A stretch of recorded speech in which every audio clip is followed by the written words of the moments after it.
पुरमंडल एक ऐसी जगह जिसके साथ कई लोगों की आस्था जुड़ी है, लेकिन ये आस्था अपना विश्वास न खो दे, इसलिए हमें ध्यान देने की ज़रूरत है। यहाँ पर ऐसे बहुत से ऐतिहासिक मंदिर हैं जिनकी अपनी कई स्टोरीज हैं।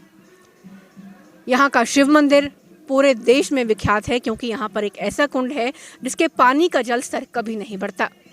लेकिन ऐसे कई लोग हैं जो इस मंदिर की प्राचीनता के बारे में, इस मंदिर के इतिहास के बारे में नहीं जानते, और इसकी वजह यही है कि इसे वो प्रमोशन नहीं मिल पाया जिसका ये हकदार है। हमारे मंदिर अपने आप में ऐसी कई कहानियाँ समेटे हुए हैं जो आने वाली जनरेशन को प्रेरणा दे सकती हैं। इनका इतिहास, इनके पीछे की कहानियाँ इतनी अनमोल हैं कि जब हमारी आने वाली जनरेशन इनके बारे में जानेगी तो ये जान पाएगी कि हमारा इतिहास कितना समृद्ध रहा है। मैं इस समय पुरमंडल के जिस शिव मंदिर में हूँ, वहाँ का ये कुंड, इस कुंड की ये मान्यता है कि इसमें पानी का लेवल कभी भी बढ़ता या घटता नहीं है। चाहे आप कितना भी पानी इसमें डालिए, लेकिन 1 इंच भी पानी का लेवल इस कुंड से आगे नहीं बढ़ेगा। यहाँ पर जो शिवलिंग है वो बताया जाता है कि पाताल लोक में है। चलिए इसके बारे में ज़्यादा जानकारी लेते हैं यहाँ के पंडित जी से। पंडित जी, इस मंदिर के बारे में क्या कहोगे? ये जो भगवान शंकर जी का शिवलिंग है, ये आप शंभू है। इस कुंड में आप जितना मर्जी जल चढ़ाओ, ये इतना इतना रहता है, ना ज़्यादा होता है ना कम होता है। ये भगवान शंकर जी के मेन दर्शन है।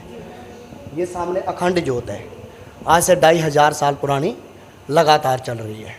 हर प्रकार का तेल इस ज्योत में चढ़ाया जाता है।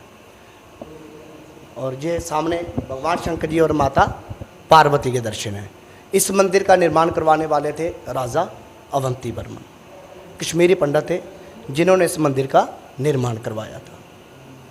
तो इस जंगल में भगवान शंकर जी के चरणों में एक गिद्दड़ रहती थी, वो भगवान शंकर जी के चरणों से जल वगैरह पीती थी। तो राजा अवंती वर्मन जहाँ पे शिकार करने के लिए आया था, तो उसी राजा ने देखा जहाँ पे कोई जानवर बड़ा सा पानी पी रहा है।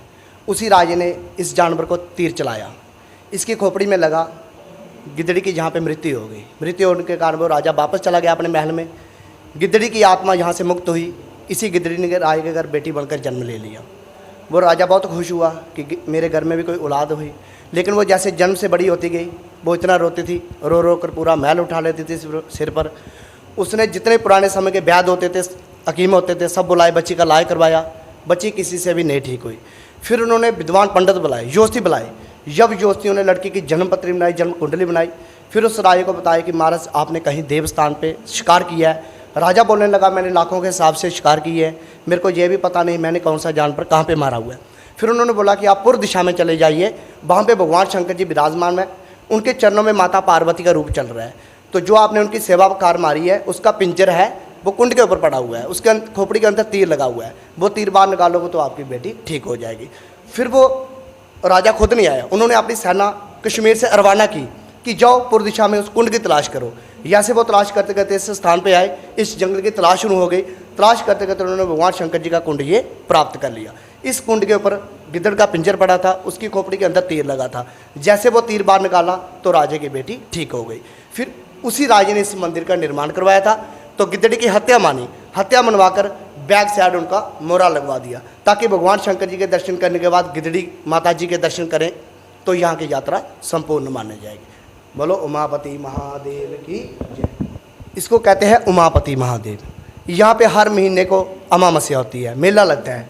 तो जो लोग यहाँ पे अमावस्या को दर्शन करने के लिए आते हैं, गंगा माता के स्नान करते हैं, गंगा माता के स्नान करके जो ऊपर यहाँ पे भगवान शंकर जी के ऊपर, आप शंभू के ऊपर जल चढ़ाते हैं, तो उनकी मनोकामना अवश्य पूर्ण होती है।